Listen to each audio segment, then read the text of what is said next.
Vous n'en pouvez plus, votre bébé ne fait pas ses nuits, ça tombe très bien, bienvenue dans ce podcast. Vous êtes au bord du craquage, tout vous échappe, la fée dodo n'a pas réussi, votre mari veut divorcer, votre bébé a 6 mois. C'est normal, j'ai envie de vous dire. Mais 6 mois, c'est tellement petit.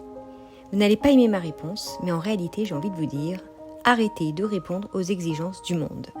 Un bébé demande beaucoup de force, beaucoup de patience, de sacrifice. Ça demande un réajustement au sein du couple, une nouvelle organisation, une nouvelle étape. Donc avant ne sera plus jamais avant, mais plutôt maintenant.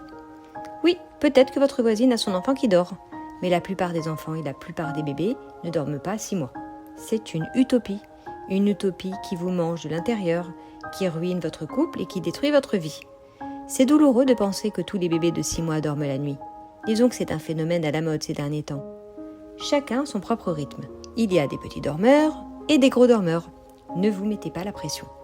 Votre mari ne veut pas divorcer parce que le bébé ne dort pas et que cela perturbe votre vie de couple. Ce qui le préoccupe, c'est de vous voir dans un état de folie furieuse parce que le bébé ne dort pas et cela le rend fou. Il ne ressent pas que vous êtes capable de surmonter cette nouvelle réalité et cela l'inquiète car la femme est la gardienne du monde. Quand l'homme est inquiet, il y a débordement. Vous pouvez engager des coachs du sommeil pour bébé, mais un bébé ne dort pas. C'est un nouveau business que de faire croire qu'il existe des coachs du sommeil pour bébé. Ce que ces coachs vont réellement faire, c'est vous comprendre et vous apporter du calme dans votre vie. C'est ce calme, cette sérénité retrouvée, qui aidera votre bébé à mieux dormir. Prenez le temps nécessaire, dormez quand le bébé dort et vous verrez que vous aurez beaucoup plus de force. Ne vous attendez pas à pouvoir dormir 10 heures d'affilée ou 8 heures. Effectivement, votre sommeil sera saccadé, mais ce n'est que temporaire, je vous l'assure.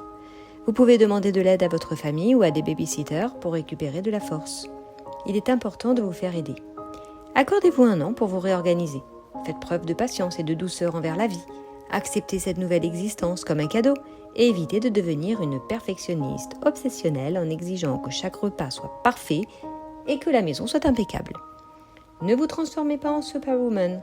Faites simplement de votre mieux et vous constaterez que la vie devient beaucoup plus sereine. À bientôt pour un prochain podcast.